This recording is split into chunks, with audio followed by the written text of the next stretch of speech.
أمر ونشهد أن لا إله إلا الله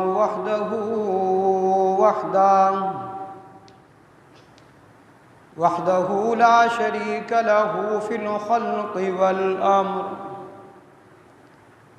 إدغارا لمن جهد به وكفر ونشهد أن سيدنا ومولانا محمدًا عبده ورسوله المبعوث إلى الأسود والأحمر لتتميم مكارم الأخلاق لا يخلق نبي ولا رسول بعده ولا أمة بعد أمتي ولا كتاب بعد كتابي ولا شريعة بعد شريعتي صلى الله تعالى عليه وعلى آله الذين هم خلاصة العرب العرباء وخير الخلائق بعد الأنبياء وهم كالنجوم في السماء للاهتداء والاقتداء وهم مفاتيح الرحمة ومصابيح الغرر أعوذ بالله من الشيطان الرجيم بسم الله الرحمن الرحيم إنا نحن نزلنا الذكر وإنا له لحافظون وقال تعالى وَإِذَا سَأَلَكَ عِبَادِي عَنِّي فَإِنِّي قَرِيبٌ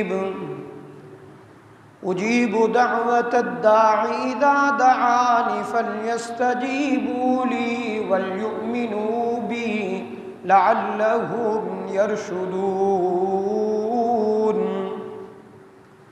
وقال تعالى قل يا عبادي الذين أسرفوا على أنفسهم لا تقنطوا من رحمة الله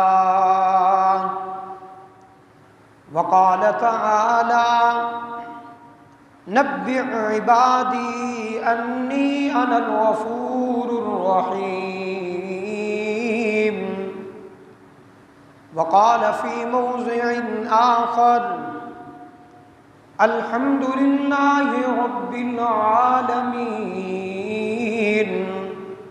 الرحمن الرحيم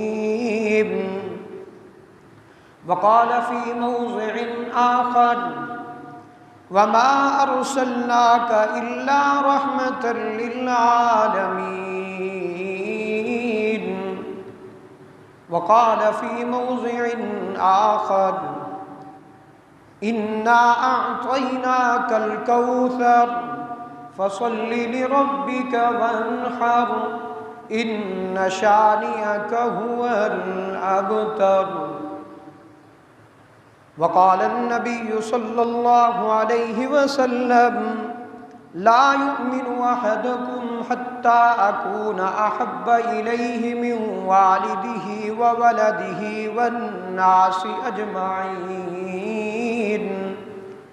رب اشرح لي صدري ويسر لي أمري واحلل عقدة من لساني يفقهوا قولي رب زدني علما رب زدني علما رب زدني علما درود پاک پڑھ لیجیے اللهم صل على محمد وعلى آل محمد كما صليت على إبراهيم وعلى آل إبراهيم إنك حميد مجيد اللهم بارك على محمد وعلى آل محمد كما باركت على إبراهيم وعلى آل إبراهيم إنك حميد مجيد۔ پردے جڑے دروازے والے نا چھڑکا مار کے دوبارہ بچھا، ان پردے کو نا کلوز کر کے گان بیچو۔ واجب الاحترام سامعین محترم، معزز بزرگوں، عزیز دوستو، اس رب العالمین کی ذات گرامی کا جتنا ہی ہم شکر ادا کریں کم ہے۔ آج رمضان المبارک کا آخری جمعہ اس نے ہمیں نصیب فرمایا، جمعۃ الوداع جس کو کہا جاتا ہے۔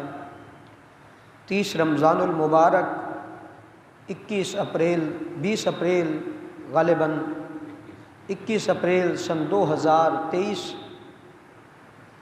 جمعے کا دن بڑا محترم اور معزز دن ہوتا ہے، اور جمعے کا وہ دن کہ جو رمضان المبارک میں جمعہ ہو اس کی تو کیا باتیں ہیں۔ آپ اندازہ کریں کہ رمضان المبارک میں اللہ رب العالمین کی رحمت ہر منٹ، ہر گھڑی، ہر سیکنڈ برس رہی ہے۔ اگر میں یہ بات کہہ دوں تو غلط نہیں ہوگی۔ آپ نے دیکھا ہوگا کہ آسمان دنیا سے رب العزت بارش کو برسایا کرتے ہیں۔ آسمان سے بارش برستی ہے، وہ زمین پر آتی ہے۔ اب بارش آئی، زمین کے مختلف طبقات ہیں، مختلف نوعیتیں ہیں۔ کہیں زمین اچھی ہے تو وہاں پہ پھلدار پھولدار درخت اگتے ہیں، اور جہاں زمین اچھی نہیں ہوتی وہاں پہ کانٹے دار جھاڑیاں اگا کرتی ہیں۔ اس میں بارش کا کوئی قصور نہیں۔ بارش تو اللہ کی رحمت بن کر آئی تھی، بات زمین کی تھی تو زمین اچھی تھی تو پھل اگ گئے، اور اگر زمین اچھی نہیں تھی تو وہاں پر کانٹے دار جھاڑیاں ہی اگا کرتی ہیں جو کہ تکلیف کا باعث بنتی ہیں۔ پھل جو ہیں وہ راحت اور سکون کا باعث ہوا کرتے ہیں۔ یہ بات میں اس لیے کر رہا ہوں کہ اللہ کی رحمت برس رہی ہے، لمحہ بلمحہ برس رہی ہے۔ فائدہ اسی کو ہوگا جس کی زمین ٹھیک ہوگی، اسی کو فائدہ ہوگا جس کی زمین ٹھیک ہوگی، ضمیر ٹھیک ہوگا، معدہ ٹھیک ہوگا۔ لیکن جس کا معدہ ٹھیک نہیں، زمین اندر ٹھیک نہیں، نفس ٹھیک نہیں، اس کا رمضان کو بھی، رمضان غیر رمضان، اس کے لیے کوئی فرق نہیں۔ اسی طرح آپ دیکھیں کہ آج جمعۃ الوداع اللہ نے ہمیں نصیب فرمایا۔ چاہیے تو یہ تھا کہ اس وقت تک مسجد فل بھری پڑی ہوتی، پاؤں رکھنے کی جگہ نہ ہوتی۔ اتنا بڑا محلہ، اتنے بڑے افراد، اور حالت یہ ہے کہ 10 آدمی وہی اعتکاف والے یا 2 دوست اور، تو قطع نظر آج ہم پر جو زوال ہے مسلمانوں پر، اس کا سبب ہم خود ہیں۔ میں اکثر کہا کرتا ہوں معذرت کے ساتھ کہ ہم نام کے تو مسلمان ہیں، لیکن ہمارے اعمال اور کام سے ہمارا کوئی مسلمان سے کوئی سروکار نہیں۔ آپ اندازہ کریں کہ رمضان کی آمد تھی تو یہود و نصارہ کے ہاں، غیر ملکوں کے ہاں، انگریزوں کے ہاں، جن کو ہم کافر سمجھتے ہیں، ان ملکوں میں اگر دیکھا جائے تو مسلمانوں کو ریلیف دیے گئے ہیں۔ ایک عام کھجور سے لے کر عمدہ سے عمدہ مسلمانوں کی چیزوں میں ان کو ریلیف دیا جاتا ہے۔ چیز آئے کہ جب مسلمان کے ہاں رمضان آتا ہے تو وہ کہتا ہے سیزن کا مہینہ بھی یہی ہے۔ اس کم عقل کو یہ نہیں پتا سیزن نیکیوں کا سیزن ہے، اور یہ بھی نیکی ہے کہ اگر تو کسی غریب آدمی کے ساتھ حسن سلوک سے اس کو تجارت میں نفع چند تھوڑا سا رکھ کر اس کو دے دے تو تجھے اللہ اجر عظیم عطا فرما دیں گے۔ اس تھوڑے میں اللہ اتنی برکت ڈال دیں گے تیری وہم و گمان سے بھی زیادہ ہو جائے گی۔ ایک مسلمان کے لیے روزے کے اندر سب سے اہم چیز جو ہے وہ کھجور سمجھی جاتی ہے، اور افسوس کا عالم یہ ہے کہ جو کھجور کا ریٹ رمضان سے پہلے کچھ تھا، رمضان میں کئی گنا بڑھا دیا گیا۔ بہرحال میرے دوستو، اللہ معاف کرے، اس زوال کا سبب ہم خود ہیں۔ حدیث پاک میں آتا ہے کہ رب العزت کسی بندے پر ظلم نہیں کرتے، اللہ کے ہاں ظلم کی بات ہے ہی نہیں۔ وہ تو اتنا غفور الرحیم ہے کہ صبح و شام دوپہر ہم گناہوں میں لت پت ہیں، اس کی نافرمانیاں کرتے کرتے ہم زندگی گزار کے قبر کے مرحلے میں پہنچ جاتے ہیں، لیکن پھر بھی اس کا عذاب نہیں آتا۔ یہ اس کی شفقت ہے یا اس کے محبوب کی رحمت ہے۔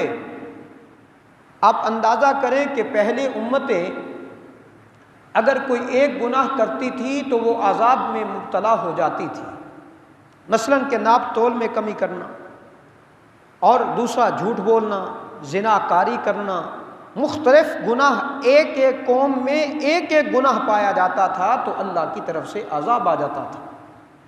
لیکن اس امت میں، اس امت کا مقام بھی مرتبہ بڑا بلند ہے، لیکن آج ہم اپنے دائیں بائیں اپنے گریبان میں خود جھانک کے دیکھوں کہ میرے اندر ہزاروں برائیاں موجود ہیں، پھر بھی اللہ کا عذاب نہیں آ رہا، تو یہ میرے محبوب کے طفیل ہی ہے۔ ورنہ میری شکل اتنی اچھی نہیں ہے کہ میرے اوپر اللہ کا عذاب نہ آئے، میرے اعمال اتنے اچھے نہیں ہیں۔ یہ صرف اللہ کے رسول صلی اللہ علیہ وسلم کا انہی کی توسط سے، ان کی نسبت کی وجہ سے۔ اور میرے محبوب ہر وقت دعا کرتے تھے، یا امتی یا امتی، میرے مولا میری امت کا خیال رکھنا، مجھے میری امت کے بارے میں خوش کر دینا۔ تو بہرحال میرے دوستو، بڑے عظیم حضرات ہیں جن کو اللہ نے اپنے گھر میں آنے کی توفیق عطا فرمائی ہے۔ دعا ہے اللہ ہم سب کا آنا، مل بیٹھنا اپنی بارگاہ میں قبول فرماتے ہوئے۔ جمعے کے فیوضات و برکات اور رمضان کا آخری دن ہے، اللہ ہم سب کو رمضان المبارک کے تمام برکات نصیب فرمائے۔ میں نے جو آیات کریمہ قرآن مجید والفرقان الحمید سے پڑھی ہیں، 2-3 مقامات سے پڑھی ہیں۔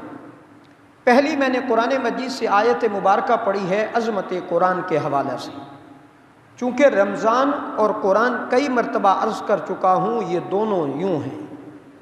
کل قیامت کے دن رمضان بھی اللہ کی بارگاہ میں جھگڑا کرے گا، الہ العالمین یہ بندہ سارا دن بھوکا پیاسا رہتا تھا، روزہ رکھا کرتا تھا، تیرے حکم پورا کیا کرتا تھا، الہ العالمین آج اس کو تو معاف فرما دے۔ اچھا اتنی بڑی سفارش؟ ہاں رب العالمین، یہ وہ بندہ ہے کہ اپنی مرضی سے زندگی گزارا کرتا تھا، جب میں اس کے پاس پہنچا تھا تو اس نے تیرا مہمان سمجھ کر مجھے عزت دی، احترام دیا، مقام دیا، ہر لمحہ، ہر سیکنڈ، ہر منٹ، یہ ہر قدم سوچ سمجھ کے اٹھاتا تھا۔ غیر رمضان میں اس کی اپنی زندگی تھی، جب رمضان آیا تو ہر قدم پر یہ سوچ سمجھ کے قدم اٹھاتا کہ کہیں اس قدم پر رمضان اور رمضان کا جو مالک ہے رب العالمین وہ کہیں ناراض تو نہیں ہو جائیں گے، تو یہ اس حد تک خیال کیا کرتا تھا۔ آج میں چاہتا ہوں کہ اس بندے کی مغفرت کا اعلان فرما دیجئے۔ اچھا رمضان یہ تو چاہتا ہے، جا میں نے اس بندے کو معاف فرما دیا ہے۔ اور قرآن مجید کے بارے میں بھی یہی بات آتی ہے، پکی بات ہے۔ فرمایا کہ قرآن مجید بھی رب العالمین کی بارگاہ میں جھگڑا کرے گا۔ ایک سورۃ الملک 2 رکوعوں پر مشتمل ہے۔ علماء نے لکھا ہے جو روزانہ رات کو پڑھ کے سوتا ہے، جب قبر میں چلا گیا تو منکر نکیر سوال کرنے والے فرشتے آئیں، اور فرشتے آئیں تو یہ صورت آگے اس مردے کو اپنے پڑھنے والے کو حدیث پاک میں آتا ہے اس طرح چھپا لیتی ہے، جیسے فرمایا کہ مرغی جو ہے اپنے بچوں کو پروں کے نیچے چھپا لیتی ہے، یہ سورۃ ملک اس طرح چھپا لے گی، اور پھر اللہ کی بارگاہ میں التجا کرے گی، الہ العالمین اس بندے کو معاف فرما دیجئے۔ کیوں؟ اس لیے کہ ساری دنیا رات کو موبائل یوز کر کے سوتی تھی، فلمیں ڈرامے دیکھ کے یوز کر کے سویا کرتی تھی، اور اسی فلموں کے اندر وہ لت پت ہو کر، نشے شراب کے اندر لت پت ہو کر وہیں پہ سو جایا کرتا تھا۔ یہ وہ تیرا بندہ ہے جب تک مجھے پڑھتا نہیں تھا تو سوتا نہیں تھا، جب دنیا میں اس نے مجھے تنہا نہیں چھوڑا، میرا ساتھ نہیں چھوڑا، آج قبر میں اس کو اکیلے کیوں چھوڑ دوں؟ رب العالمین اس کو معاف فرما دے۔ نہ معاف کیا جائے تو پھر کیا؟ جھگڑا کیا جائے گا کہ رب العالمین کو جا کر فرشتوں کو کہا جائے گا پیغام دے دو، یا تو مجھے معاف کر دیا جائے یا مجھے کلام اللہ سے نکال دیا جائے۔ اتنی بڑی سخت جنگ۔ اچھا تو میرے بندے پر اتنی شفقت کرنے والی صورت ہو گئی ہے؟ فرمایا جا اس بندے کو میں نے معاف کر دیا۔ ایک سورۃ الملک کی بات کر رہا ہوں، اور جو قرآن سے لگاؤ رکھنے والے حضرات ہیں ان کو خوشخبری ہوں، یہ قرآن کل قیامت کے دن اللہ کی بارگاہ میں تمہیں تنہا چھوڑنے والا نہیں ہے۔ آج ہم اپنے بڑے بڑے عزیز و اقارب تلاش کرتے ہیں، دوست وہ بناتے ہیں جس کے ساتھ جج کے ساتھ یاری ہو، ڈی ایس پی کے ساتھ یاری ہو، صدر وزیر اعظم کے ساتھ یاری ہو۔ یاری کا مطلب بھی صرف یہی ہے کہ کہیں کام پڑ جائے تو میری سفارش تو کر دے گا۔ آؤ میرے دوستوں، میں تمہیں وہ نعمتیں تحفے دینا چاہتا ہوں کہ رب العالمین کے محبوب نے فرمایا رمضان اور قرآن دونوں بندے کے سفارشی ہیں، اس سے بڑا سفارشی نہیں ہے۔ اللہ کے رسول کی شفاعت تو برحق ہے، اس کا انکاری نہیں ہوں، لیکن رمضان اور قرآن سے بھی بڑا سفارشی کوئی نہیں ہے۔ لیکن شرط یہ ہے کہ ان کے ساتھ لگاؤ رکھنا پڑے گا۔ میں نے قرآن مجید سے آیت مبارکہ پڑھی، فرمایا اعوذ باللہ من الشیطان الرجیم بسم اللہ الرحمن الرحیم انا نحن نزلنا الذکر وانا له لحافظون۔ رب العالمین نے فرمایا محبوب بے شک اس قرآن کو نازل کرنے والے بھی ہم ہیں اور اس کی حفاظت کا ذمہ بھی ہم خود لیتے ہیں۔ سابقہ جمعہ اس پہ بات ہوئی تھی، لیکن ایک واقعہ عرض کر کے آگے چلتا ہوں۔ رب العالمین جب اپنے دین کا کام لینے پر آئے تو کسی فاسق و فاجر سے بھی لے لیا کرتا ہے۔ یہ کوئی ضروری تو نہیں ہے کہ مولوی سے لے، مفتی سے لے، دیندار سے لے، عابد و زاہد سے لے۔ وہ جب اپنا کام لینے پہ آتا ہے تو کسی بڑے سے بڑے گناہگار سے بھی دین کا کام لے لیا کرتا ہے۔ حجاج بن یوسف بہت بڑا ظالم بادشاہ گزرا، اپنی دور حکومت میں وہ قرآن پر زبر اور زیر اعراب شد و مد لگانا چاہتا تھا۔ دل میں خیال آیا کہ یہ زبر زیر لگا دوں، عربی تو بغیر زبر زیر کے پڑھ لیا کرتے ہیں۔ اجمی جو پاکستان کے رہنے والے لوگ ہوں گے، آنے والے وہ لوگ جو عربی نہیں ہوں گے، اجمی ہوں گے، وہ قرآن کیسے پڑھیں گے؟ سوچا کہ اس پر زبر زیر شد مد اعراب لگا دوں تاکہ آنے والوں کو فائدہ ہو جائے۔ حجاج بن یوسف ابھی ارادہ کرتا ہے، یہودیوں کو پتہ چلا کہ حجاج قرآن میں اعراب لگا رہا ہے، اکٹھے ہو کر حجاج کے پاس آئے، ملاقات کرنا پسند کی۔ ایک مہمان خانے میں تشریف فرما ہے۔ حجاج نے پوچھا تمہارا کیسے آنا ہوا؟ وہ کہنے لگے حجاج تو بڑا اہم کام کرنے لگا ہے، قرآن پر زبر زیریں لگا رہا ہے، ایک ہماری چھوٹی سی ریکویسٹ ہے کہ وہ قبول کر لے، درخواست ہے وہ اگر منظور کر لی جائے۔ پوچھا کیا درخواست ہے؟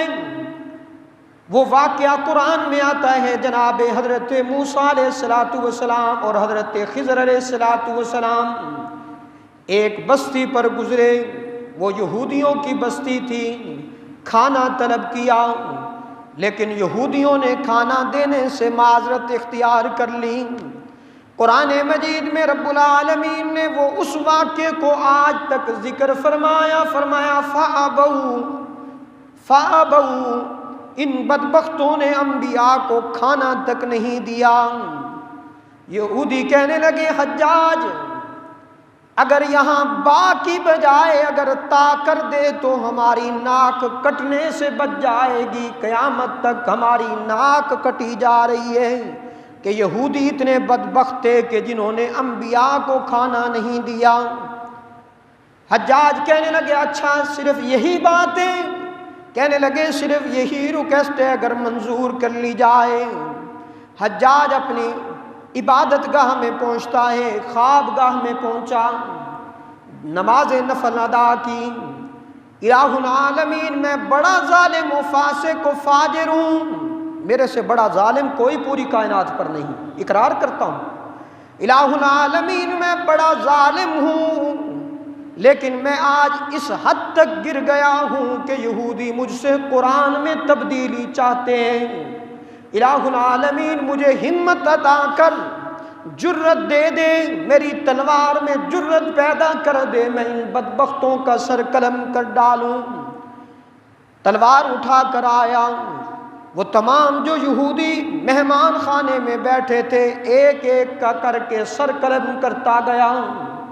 ان سے بھی کہنے لگا کہ تم نے یہ توقع حجاج سے کیسے کر لی ہے کہ حجاج قرآن میں تبدیلی کرے گا؟ یہی بہاولپور کا واقعہ ہے۔ انگریز نے سوچا کہ قاری قرآن حفاظ کرام کو جلا دیا جائے۔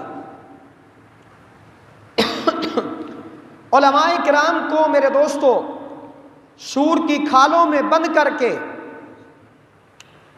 تپتے کڑھاؤں میں ڈالا گیا، درختوں کے ساتھ لٹکایا گیا، ظلم و تشدد کی کوئی کسر نہ چھوڑی گئی اور اوراقوں کو جلا دیا گیا۔ علماء نے لکھا ہے کہ ایک چھوٹا سا بچہ، ننھا منا بچہ تھا 12-14 سال کی عمر کا، اس کو کھڑا کیا گیا۔ استاد نے کہا بیٹا پڑھیے، الحم سے لے کر والناس تک سنائیے نا۔ وہ الحم سے لے کر والناس تک پڑھتا گیا۔ کہنے والے نے بھی کہا انگریز قرآن اوراق کی صورت میں ختم کر ڈالے گا، ان سینوں کو کیسے ختم کرے گا جن سینوں میں اللہ نے قرآن محفوظ کر لیا ہے۔ میں عرض کر رہا ہوں کہ قرآن کی حفاظت اللہ نے اپنے ذمہ لی ہے، اور بڑی عمدہ بات کرنے لگا ہوں۔ اللہ اتنے بڑی وسیع بادشاہی کے مالک ہیں، اگر وہ حفاظت لینا چاہتے تو درختوں کے ذریعے سے بھی کروا لی جاتی، جنات سے بھی کروا لی جاتی، کسی اور مخلوقات کے ذریعے سے بھی قرآن کی حفاظت اللہ رب العالمین کروا سکتے تھے، لیکن جب قرآن کی حفاظت کی باری آئی تو کسی کا نہیں، انسان کا انتخاب کیا اور انسان کے دل کو ایسا مضبوط کر دیا۔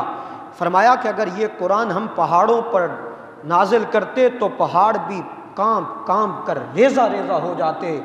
میرے بندے، میں نے یہ قرآن تجھے عطا کیا ہے، اس سینے میں اس قرآن کو محفوظ کر لے، اور اس کی حفاظت کا ذمہ میرے ذمہ ہے۔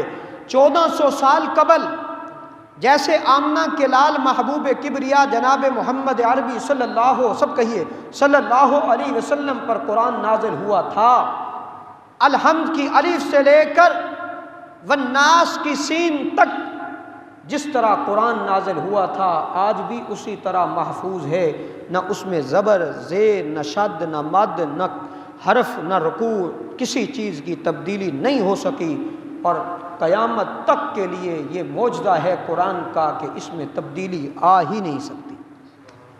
تو بہرحال میرے دوستو، جب اتنی بڑی مضبوط کتاب اللہ نے ہمیں عطا کی ہے تو اس کو میرے دوستو غنیمت جانیے، صرف رمضان کے ساتھ خاص نہ کیا جائے۔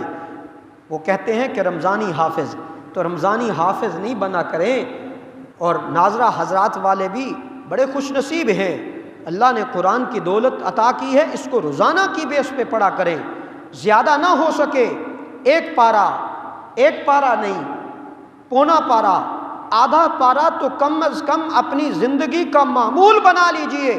میں ایمان اور یقین سے کہتا ہوں آدھا پارہ سپارہ قرآن کی زیارت کرنا آپ کا کام ہے۔ رب کعبہ کی قسم کھا کے کہتا ہوں قرآن کل سفارشی بن کر کے آپ کو جنت میں نہ لے جائے تو پھر کیا۔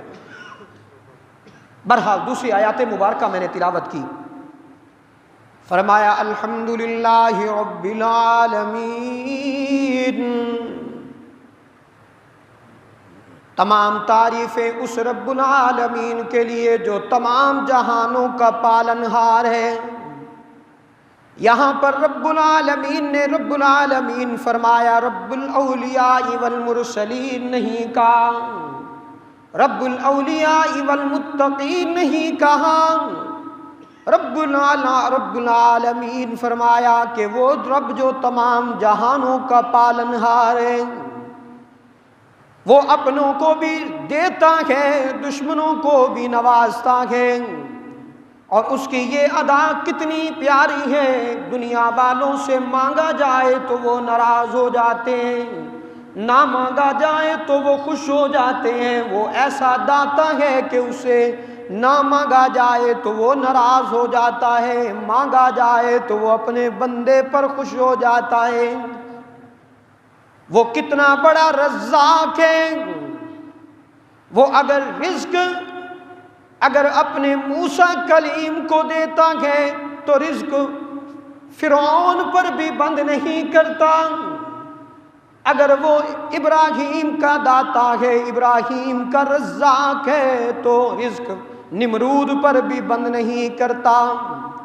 وہ اتنا بڑا داتا ہے، وہ اپنے محبوب کا رب ہے تو رزق ابو جہل پر بھی بند نہیں کرتا۔ اور بلکہ اس کی یہ ادا کتنی پیاری ہے، وہ اپنوں کو مجھ کو اور آپ کو، اپنوں کو وہ دال ساگ دے کر راضی کر لیتا ہے، دشمنوں کو مرغے کھلاتا ہے۔ اس لیے کہ دشمنوں کی جنت یہی دنیا ہے، میری اور آپ کی جنت سجائی جا رہی ہے۔ وہ اتنا بڑا غفور الرحیم رب، اتنا بڑا رب، اس نے اپنے در رحمت پر موٹے حروف سے لکھ دیا، اذا سالک عبادی عنی فانی قریب، جب میرے بندے میرا پتہ پوچھیں تو ان کو بتلا دیجئے میں تمہاری شاہ رگ سے بھی زیادہ قریب ہوں۔ تم کہتے ہو میں بڑا گناہگار ہوں، میں رب العالمین کے در پر کیسے جاؤں؟ رب العالمین فرماتے ہیں، میرے بندے میں نے کب تمہیں کہا ہے کہ تم نیکیاں لاؤ؟ میری رحمت تو تم گناہگاروں کا انتظار کرتی ہے۔ گناہ لاؤ، اتنے گناہ لاؤ، اگر تمہارے گناہ آسمان و زمین کا خلا بھی بھر گیا ہے اس سے، تو پھر بھی میری رحمت سے نا امید نہ ہونا۔ لا تقنطوا من رحمت اللہ، میری رحمت سے نا امید نہ ہو جانا۔ داؤد طائی رحمت اللہ علیہ کا واقعہ، بہت بڑے اللہ والے گزرے ہیں، اپنے مکان پر تشریف فرما ہے، ایک بڑھیا آتی ہے، دروازہ بجایا گیا، پوچھا گیا کون؟ اماں کہتی ہے کہ مجھے ایک آپ سے کام ہے۔ کیا کام ہے؟ بات چیت ہوئی داؤد طائی رحمت اللہ علیہ سے، تو کہنے لگی، بڑھیا کہنے لگی داؤد طائی رحمت اللہ علیہ سے کہ آپ مجھے یہ بتائیے کہ رب العالمین نعوذ باللہ ظالم ہیں یا وہ رحم کرنے والے ہیں؟ داؤد طائی رحمت اللہ علیہ ایک مرتبہ ہل گئے کہ یہ کیا ماجرا ہے، پوچھا بات کیا ہے، بات بتائی جائے۔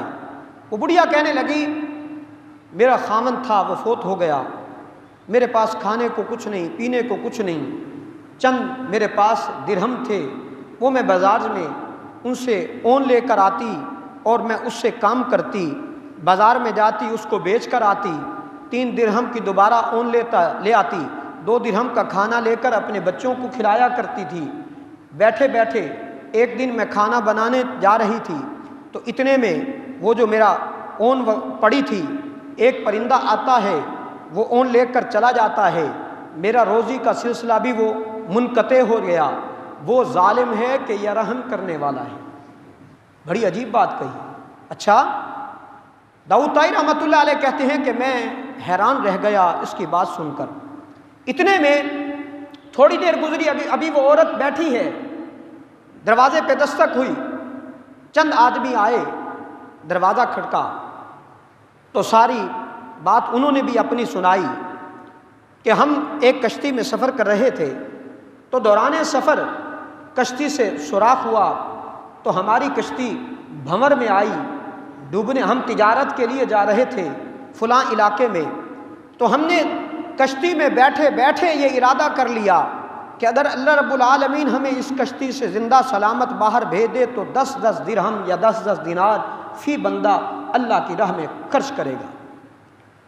تو ابھی ہم یہ باتیں کر رہے تھے تو اتنے میں ابھی ارادہ ہی کیا تھا, اوپر سے ایک پرندہ آتا ہے, روئی کا گٹھا نیچے پھینکا, ہم نے جلدی سے اس سوراخ میں رکھا, کشتی کنارے سے لگائی. اب وہاں سے ہم اترے, ہم نے پوچھا بھئی یہاں پہ کوئی نیک آدمی ہو جس کو سپرد پیسہ کیا جائے, جہاں اس کا دل چاہے وہ خرچ کر ڈالے. تو ہمیں پتہ چلا کہ داؤد طائی رحمۃ اللہ علیہ یہاں ایک اللہ والے رہتے ہیں, تو ہم وہ آپ کے پاس آئے ہیں. 10 دینار علماء نے لکھا ہے کہ وہ 10 آدمیوں کے اکٹھے کر کے داؤد طائی رحمۃ اللہ علیہ کو دیے گئے, اور داؤد طائی رحمۃ اللہ علیہ نے یوں دیکھتے ہوئے لیے اور لے کر کے اس بڑھیا کو دیے اور فرمایا اب بتا وہ رحم کرنے والا ہے یا ظالم ہے؟ تیرا تو ایک روئی کا گٹھا تھا نا, تو ایک روئی کے گٹھے کو روئے رہی تھی, اب دیکھ کہ اس کی رحمت کتنی بڑی وسیع ہے, تیری روزی کا بندوبست بھی ہو گیا اور تو مایوس تھی, اس نے تیری ساری مایوسی دور کر دی. بہرحال میرے دوستو, بے شمار ایسے واقعات ملتے ہیں. قیامت کے دن علماء نے لکھا ہے کہ ایک بندہ ایسا لایا جائے گا جس کو سارے گناہ دکھائے جائیں گے. یہ میرے بندے تو نے گناہ کیا ہے, بالکل کیا ہے, یہ کیا ہے, کیا ہے, سب گناہ کا اعتراف کرتا ہوا مایوسی کے عالم میں کھڑا ہوگا. اور اتنے میں رب العالمین پوچھیں گے کیا کوئی ایسا گناہ بھی اس میں ہے کہ جو ایسے لکھ دیا ہو تو نے کیا نہ ہو؟ وہ کہے گا الہ العالمین کوئی بھی ایسا گناہ نہیں ہے, یعنی میں ایسا نہیں کہ میں کہوں کہ کوئی گناہ جان بوجھ کر لکھا گیا ہے, لیکن ہاں ایک چیز ہے, مایوسی اس لیے ہے کہ آج تیری رحمت کا آسرا ہے, اس کے علاوہ کوئی آسرا نہیں. اچھا آج بھی تجھے میری رحمت کا انتظار ہے میرے بندے, چل جا جنت میں چلا جا. ایک اور بندہ لایا جائے گا, علماء نے لکھا ہے کہ اس کو اس کے چھوٹے چھوٹے گناہ دکھائے جائیں گے, چھوٹے چھوٹے گناہ, کہ یہ گناہ کیا تھا, بالکل کیا تھا. وہ ڈر جائے گا کہ یہ تو میرے چھوٹے گناہوں کی فہرست ہے, ابھی بڑوں کی تو باری آنے والی ہے, پتہ نہیں میرا کیا بنے گا. وہ تھر تھرا کر کانپ رہا ہوگا.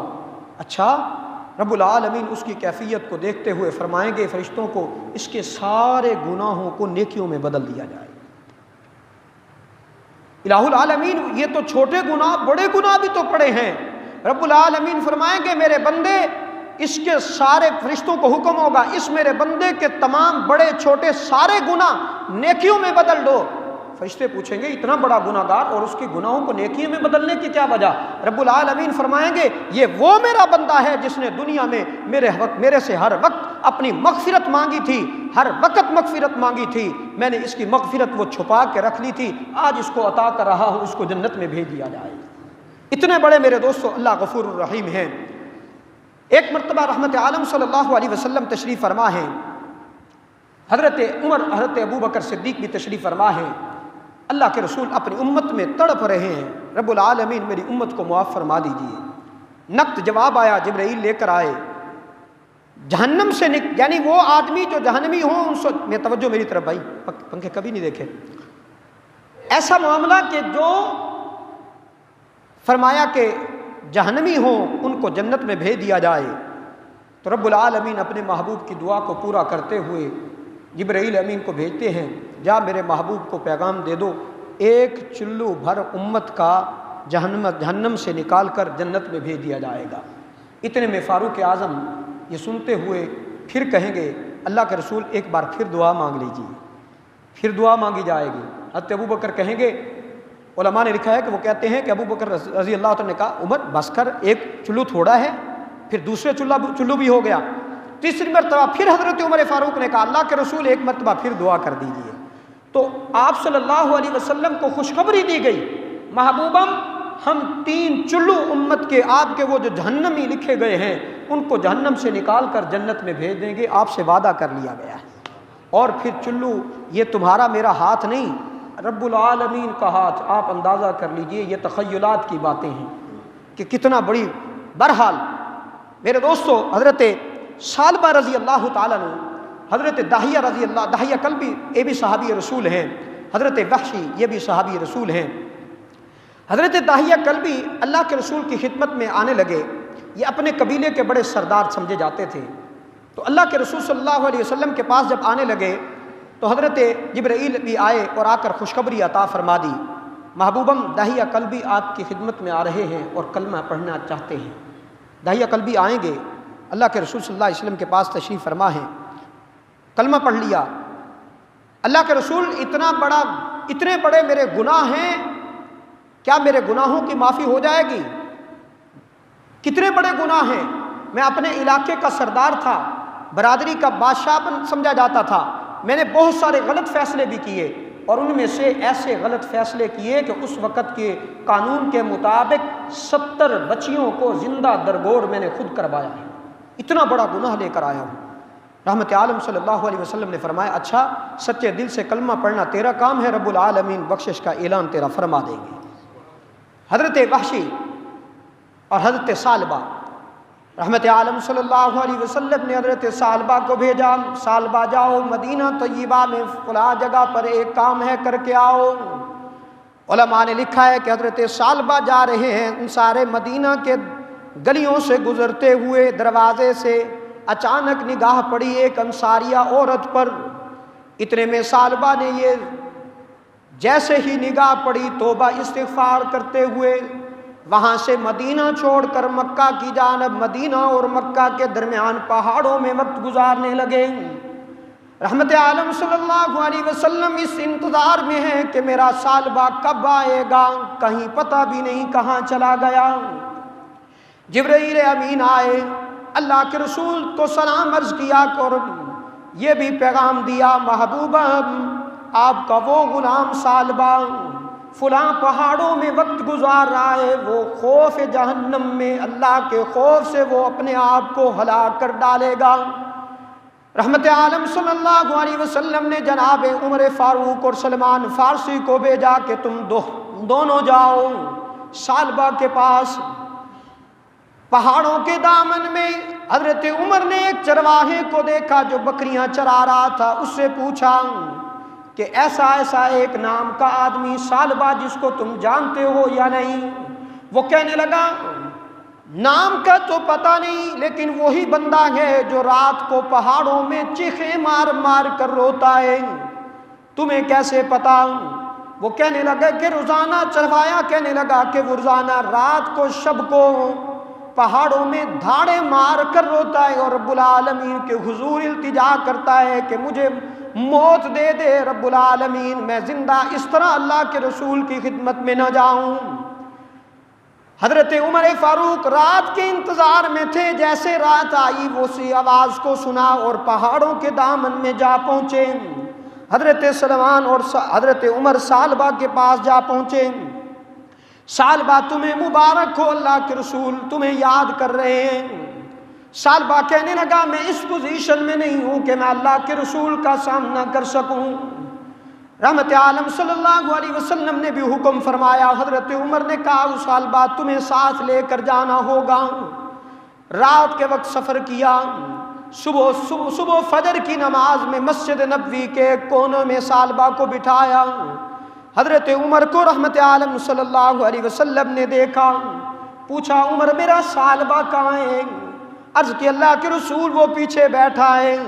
رحمت عالم صلی اللہ علیہ وسلم منبر مسجد نبوی سے اتر کر ثعلبہ کے پاس گئے، دیکھا کہ ثعلبہ بے ہوش ہوا پڑا ہے۔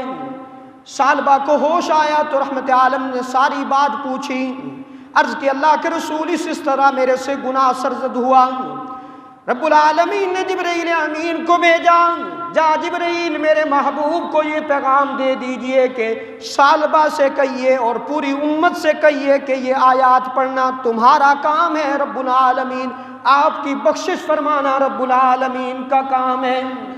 فرمایا ربنا آتنا فی الدنیا حسنۃ وفی الآخرۃ حسنہ وقنا عذاب النار۔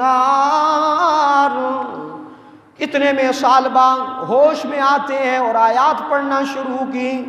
یہاں سے اٹھ کر حضرت ثعلبہ اپنے گھر چلے گئے۔ 1 دن 2 دن 3 دن 8 دن مسلسل ہونے کو ثعلبہ پھر مسجد نبوی میں نہیں آئے۔ حضرت سلیمان آئے اللہ کے رسول کی خدمت میں، عرض کی اللہ کے رسول ثعلبہ جو اپنے آپ کو ہلاک کر ڈالے گا، چلیے نا ثعلبہ کے پاس۔ رحمت عالم صلی اللہ علیہ وسلم یہاں سے اٹھ کر حضرت ثعلبہ کے پاس جاتے ہیں۔ گھر میں پہنچے، ثعلبہ زمین پر یوں لیٹا پڑا ہے۔ حضرت ثعلبہ کا میرے محبوب نے سر مبارک اٹھا کر اپنی گود میں رکھا۔ اتنے میں حضرت ثعلبہ نے گود سے سر اٹھا لیا، کہنے لگا اللہ کے رسول یہ گود اتنی معزز اور محترم ہے اور یہ سر گناہوں میں لت پتی ہے، اس گود کے قابل نہیں ہے کہ یہ گناہوں والا سر میں آپ کی گود میں رکھوں۔ پوچھا ثعلبہ کون سی چیز تجھے ہلاک کر ڈالتی ہے؟ کہنے لگا اللہ کے رسول میری بخشش جب تک نہیں ہوتی میں ہلاک ہو جاؤں گا۔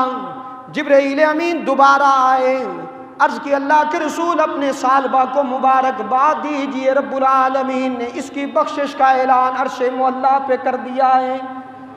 حضرت وحشی اتنا بڑا قاتل اسلام کے، حضرت حمزہ امیر حمزہ رضی اللہ تعالیٰ عنہ کا، رحمت عالم صلی اللہ علیہ وسلم کے وفادار چچا حضرت حمزہ کا قاتل، جب کلمہ پڑھ لیا مسلمان ہو گیا، عرض کی اللہ کے رسول کلمہ تو پڑھ لیا گے لیکن جنت مل جائے گی یا نہیں ملے گی، رب العالمین کے حضور میری بخشش بھی ہوگی یا نہیں؟ اتنا بڑا قاتل حضرت حمزہ کے ٹکڑے ٹکڑے کر ڈالے۔ زندگی رہی تو حضرت حمزہ کی شہادت کسی دن بیان کروں گا۔ حضرت وحشی کہنے لگے اللہ کے رسول اتنا بڑا گناہ لے کر آپ کی خدمت میں آیا ہوں، لیکن قرآن اترا، فرمایا من یعمل سوءا او یظلم نفسہ ثم یستغفر اللہ یجد اللہ غفورا رحیما۔ اور یہ آیات مبارکہ اللہ کے رسول پڑھتے ہوئے وحشی کو مبارکباد بھی عطا کی، فرمایا کہ تجھے جنت مل جائے گی لیکن ایمان لانے کے بعد عمل صالح کی بھی ضرورت ہے اور شرک سے بھی دور رہنا ہوگا۔ تو حضرت وحشی کو اللہ کے رسول صلی اللہ علیہ وسلم نے بشارت عطا کی۔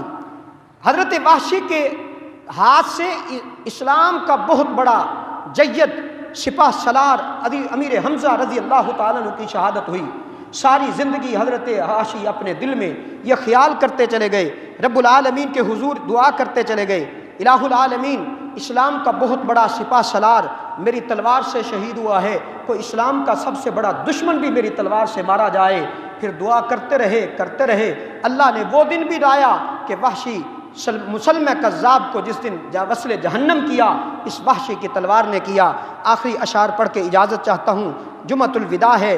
شاعر کہتا ہے دل زخم زخم لوگو رمضان جا رہا ہے، کر کے دکھی یہ سب کو مہمان جا رہا ہے۔ دل زخم زخم لوگو رمضان جا رہا ہے، مہمان بن کے آیا تھا یہ مہینہ رب کا، ہم سے جو جا رہا ہے دل ہے اداس سب کا۔ رمضان تھوڑا رک جا رو رو کے دل کہتا ہے، دل زخم زخم لوگو رمضان جا رہا ہے۔ ایمان والے لوگو یہ رحمت کا ہے خزانہ، من جانب اللہ آیا بخشش کا یہ بہانہ۔ بس آدھا دن ہے باقی، بس آدھا دن ہے باقی، واپس یہ جا رہا ہے، کر کے دکھی یہ سب کو مہمان جا رہا ہے۔ شب روز کی عبادت روزے رکھے ہیں جس نے، رحمت کو پایا اس نے، رب کو منایا اس نے، رب کو منایا جس نے، جنت کو جا رہا ہے۔ دل زخم زخم لوگوں رمضان جا رہا ہے، سیزن تھا نیکیوں کا کچھ لوگوں نے نہ سمجھا، دنیا میں مست رہ کر دنیا کو اپنا ہی سمجھا، کچھ تو سنبھل اے غافل زندگی کا نہیں پتا، کر کے دکھی یہ سب کو مہمان جا